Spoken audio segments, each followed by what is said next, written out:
जो विद्याश्री आज निजे कहते सीबीआई तदंत करा जाऊ। आज्ञा मुझे आपको गोटे प्रश्न पचारि जदि आप 10वीं श्रेणी रे पास करना आपण को +2 रो सर्टिफिकेट +3 रो सर्टिफिकेट मिल कि मिलना कहीं मिलनी आप 10वीं श्रेणी पास करना आप 10वीं श्रेणी पास करते तो आप +2 हो +3 हो पास कर जिनस अचीव कर पारि किंतु विद्याश्री एठी जो बयान भाषण दौरान जो नाटक करुँचे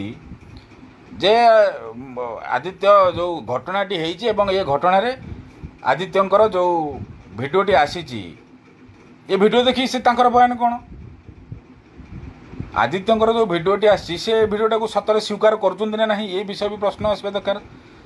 सी करेंगे ना मु भावुँ बोधे विद्याश्री ये भिडियो देखुथे मो डायरेक्ट न देखले से देखूँ मुझे चैलेंज करुच्ची मु 14 वर्ष जेल जीवी आदित्यंक पाई दरकार पड़े मु 14 वर्ष जेल जीवी किंतु मते सामना रे दरकार विद्याश्री बसबे जीआरपी पुलिस बसबे एवं सब गणमाध्यम बसबे एवं साइबर टीम बसबे सेठी स्पष्ट हम। द्वितीय कथा है विद्याश्री ए पर्यंत ए सीसीटीवी फुटेज कौन बयान देना से देवे कि नहीं सेटा भी अस्पष्ट। आपन को आउ गोटे कथा मु मन पकई दूची जेत बळे ताकर लेटर आस्तिला जो माने आत्महत्यार जो चिठीटी आस्तिला से विषय से आपन कोन कहिथिले देखंतु से मते केते भल पाउछन से दिन भी आपनकर भल पाइबा थिला किंतु आज जेत बळे घटनाटी हत्यार मोड़ नहीं जाइछि आज काहे कि आपन झगड़ा आडू आछुछंती मनमालिन्य आडू आछुछंती तबे आपन से दिन प्रथम दिन मिछ कहउथिले आपण मिछ कहते से प्रथम दिन कहीं प्रथम दिन आप जानी जे से आत्महत्या नुह हत्या बोली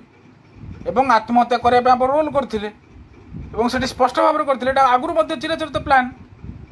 तो द्वितीय कथा हूँ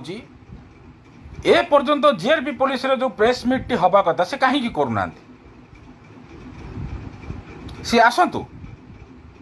जीआरपी पुलिस जी एसपी अच्छा अशोक विश्वाल गणमाध्यम सामना को आसतु निश्चित भाव आदित्य तो मरीगले से तो फेरबे कि हत्याकारी जी से लुचि न जातु मत ये गोटे अनुमान हो जो दिन ये हत्याकांडी है जीआरपी एसपी को मध्य खबर थिला जे एमती गोटे आत्महत्या बा हत्यार रूप हत्या हम ताको आत्महत्या रूप आपड़ देवे कहीं ना ए पर्यंत जीआरपी पुलिस पोस्टमार्टम समय स्पष्ट कले नहीं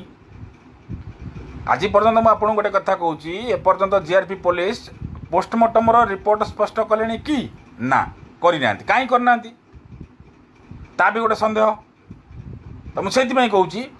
मु 14 वर्ष जेल जीवी मोर किसी असुविधा नहीं किंतु आपण सर्वसम्मुख सर्वसाधारण ये न्याय हवा दरकार जदि आप सत्साहस अच्छी आपण आसतु। आउ गोटे कथा को पलि आसवा जो विद्याश्री आज गणमाध्यम को बाइट देइचंती